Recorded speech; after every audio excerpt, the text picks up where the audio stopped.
Continuamos en 52 minutos con un invitado que tenía muchas ganas de tenerlo ya hace tiempo. Y bueno, aprovechamos el contexto postelectoral para hablar con un colega muy destacado de la ciudad de Rosario, que es Guillermo Sigman. ¿Cómo anda, Guille? Hola, Fabricio, ¿cómo estás? Gracias por invitarme. No, gracias a vos, che. Bueno, me gustaría tener de tu voz un análisis de la elección. ¿Qué pasó a nivel nacional?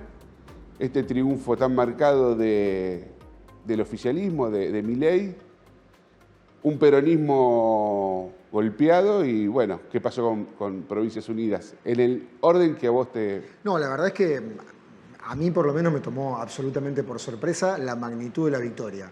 Había muchos elementos que nos hacían configurar un escenario muy adverso para el gobierno, independientemente de que a veces uno en el microclima de la política, la comunicación, puede estar viendo situaciones que no ve el resto de la sociedad o viceversa. Había desde mala praxis política, errores de gestión, internas muy fuertes e indicadores económicos, desde el nivel de actividad económica, el dólar tan tenso, la intervención del gobierno norteamericano, pasando por niveles salariales muy caídos.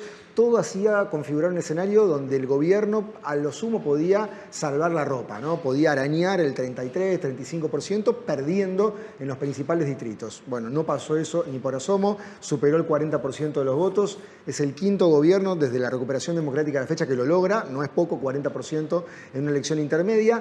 Probablemente lo que más influyó, o por lo menos la conjetura que tengo, es que mucha gente no quiso ver un lunes negro, un lunes con el dólar por las nubes, con el peso cediendo posiciones y con un correlato en precios, inflación y más deterioro de poder adquisitivo. Me parece que primó mucho el voto cautela, el voto tranquilidad y aún con las debilidades que tiene el gobierno, sostener, digamos, un momento de cierto horizonte de desaceleración de la inflación.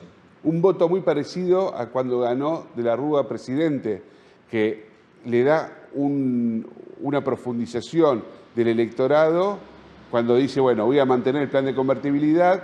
Se hablaba de Domingo Cavallo como ministro de Economía, entonces eso le dio la tranquilidad a la gente de... Sí, es un paralelo que se puede trazar con la salvedad de que en el 99 gana de la Rúa con la Alianza y después, 2 años después, ahí cae fuertemente y después viene, digamos, la aceleración de la crisis, la renuncia de la Rúa, ya había renunciado Chacho Álvarez, de la Rúa en esa elección de mitad de mandato pierden casi todos los distritos, en algunos distritos no tenía candidato propio, acá pasaron 2 largos años y la verdad es que mucho de lo que dijo el presidente no se cumplió, el ajuste no solamente lo pagó la casta, lo está pagando la clase media, sectores vulnerables, con lo cual, digamos, uno puede pensar que la gran parte de la sociedad le redobló la confianza y bueno, es todo un desafío porque se está viendo, tal vez por primera vez en mucho tiempo, un ajuste muy feroz de la macro a costa de sectores medios y medios bajos, porque para tener el nivel hoy de gasto político tan pisado tenés que pisar también ese nivel de gasto y para tener 40% de los votos tiene que haber un voto transversal,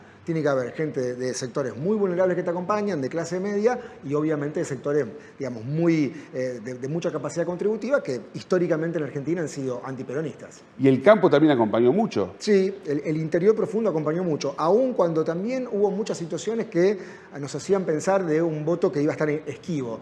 Lo que fue, digamos, la baja de aranceles a cero de las retenciones, muy efímero, muy fugaz, donde en realidad se beneficiaron grandes agroexportadoras y no el chacarero que arrenda un campo.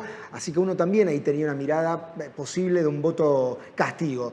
El campo también, digamos, en el interior profundo, en las pequeñas, medianas comunas, ahí también se impuso la libertad de avanzar. Y Guille, ¿qué detectás vos de en cuanto, digo, hay un voto que no quería un lunes negro, pero que tampoco le tiene temor a la vuelta de Cristina o a un peronismo kirchnerista o algo que se pueda asemejar? Hay un poco de todo, porque también es cierto que hay una resistencia a volver al pasado, porque no hay ninguna oferta electoral que logre seducir al electorado y hay, digamos, un poco de voto espanto, ¿no? No quiero que vuelva ese peronismo radicalizado, kirchnerismo. De hecho, fíjate que Kicillof, que muchos lo veían hace un mes como presidenciable, bueno, ahora va a tener que hacer de vuelta la carrera porque perdió, digamos, aunque perdió por medio punto en su distrito, había ganado por 14 hace 40 días. Yo creo que hay una conjunción de elementos, ¿no? Hay una multiplicidad de elementos para analizar el voto. Una parte es, le otorgo confianza al gobierno para que no tengamos una crisis nuevamente profunda y al mismo tiempo lo que hay enfrente no seduce a una parte importante de la sociedad.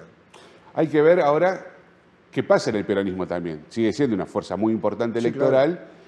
Y lo que pensábamos que, bueno, quizá el que votó a Milei no va a ir a votar. Bueno, vemos que en esta elección intermedia no fue a votar mucho voto peronista también.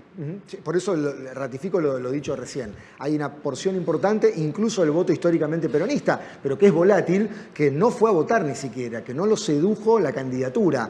No hay renovación en el peronismo, Cristina no deja, digamos, que el peronismo se renueve, las figuras que hay siguen generando resistencia en una parte de la sociedad y el peronismo no le está hablando a sector, el peronismo no ha cambiado su chip. Vos tenés hoy por hoy un 40% de informalidad, tenés poder adquisitivo deteriorado y, digamos, el discurso del peronismo es vienen por tus derechos. ¿Cuáles? Claro. Si hay gente que ni siquiera los tiene.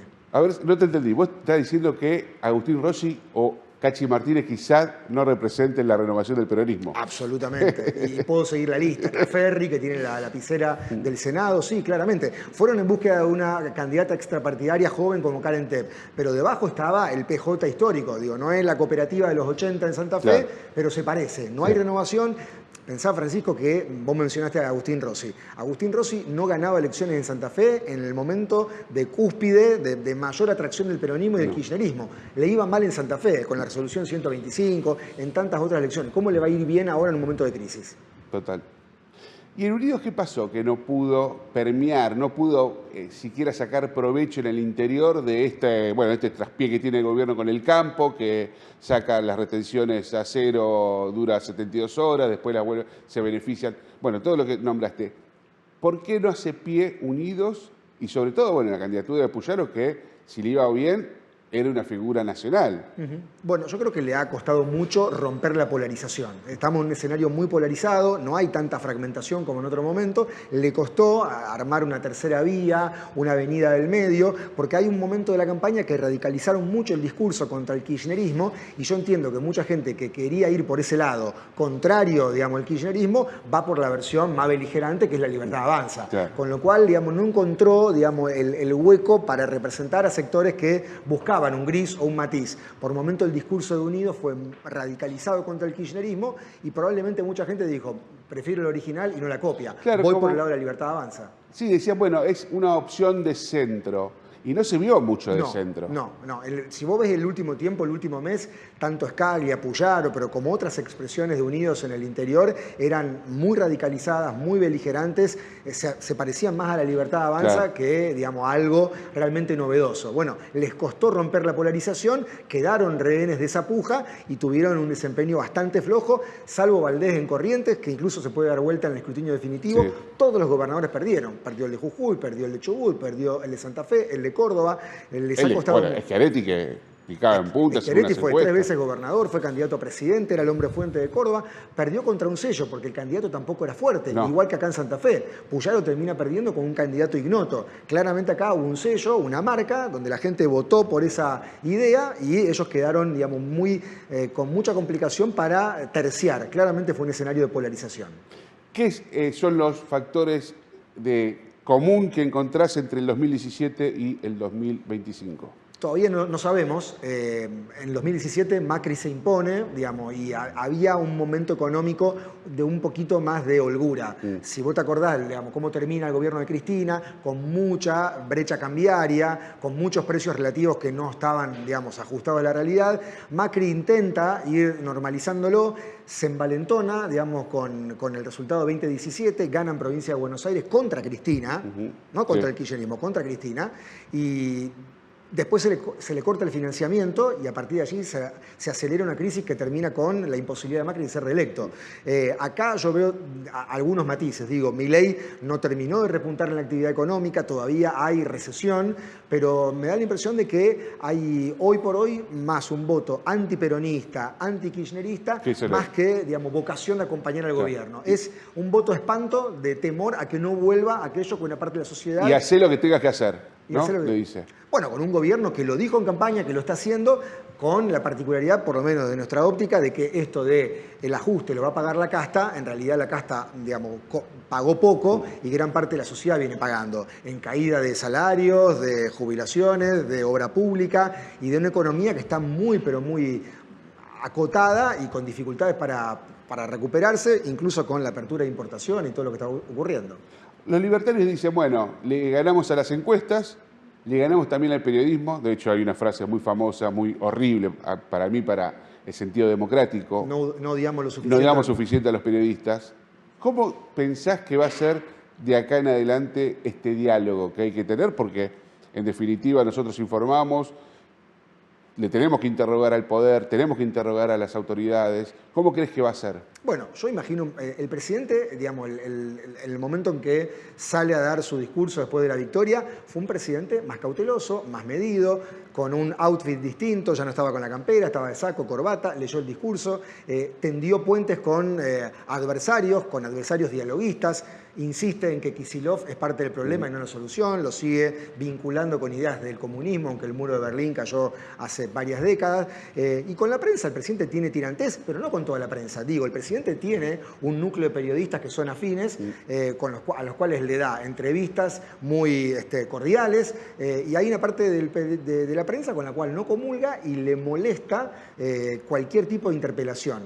No creo que el presidente cambie mucho su ADN. Probablemente tengamos un presidente que cada tanto se enfurece, insiste con el periodismo ensobrado, con la mercantilización, pero por lo menos con una parte de la oposición, el presidente yo creo que es consciente que no solamente blindó los vetos y la gobernabilidad. Para hacer transformaciones importantes necesita mayorías en el Congreso y en la sociedad.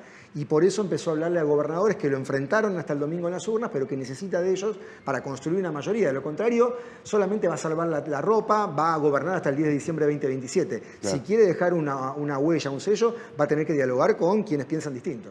Guille, en la campaña, bueno, hubo una situación que te puso a vos como protagonista, que tiene que ver con esto, con el vínculo entre el poder y los que laburamos de esto del periodismo. ¿Cómo, si querés, contar qué pasó ahí? Yo creo que la resolución que vos le diste fue de una altura, te felicito, la verdad que demostraste un profesionalismo y un manejo de la situación muy seria. Así que bueno, eso te quería decir. Y bueno, contame vos qué pasó en ese momento. Bueno, te agradezco las palabras. Mirá, yo estaba haciendo una nota casi en el cierre de la campaña con el gobernador Puyaro y la vice Scalia, candidata a diputada, y tenía mucha actualidad un acontecimiento que habían matado a un chico en la barranca del Paraná, 2 jóvenes que lo abordaron con fines de robo, uno de ellos quedó detenido, el otro fue declarado por ahora inimputable por un problema de adicción y por un tema de salud mental. El gobernador estaba muy molesto con esa situación, no conmigo, sino con el escenario, planteando que a ese joven lo habían detenido 11 veces en un año y que no debía estar en la calle. Yo le trasladé al gobernador algo que pude reconstruir con fuentes judiciales, de que en muchos casos los problemas de adicciones son complejos y que hay gente que está pasada de consumo de droga y no sabe dónde está parada y que la junta médica los declaran inimputables. Y que el juez penal esa situación lo excede, porque el juez, si viene una junta médica y le dice es inimputable, no lo puede detener. Y en este caso, incluso la fiscalía desestimó la acción penal. Cuando le quiero, mencionar al gobernador esto, él me interrumpe y al comentario mío de que un juez me haya hecho esta mención, el gobernador me reclama que le diga quién era el magistrado para solicitar un jury de enjuiciamiento y eventualmente destituirlo. Yo le remarqué al gobernador que no le iba a develar la fuente, porque es un derecho constitucional que tenemos los periodistas de no develarlo.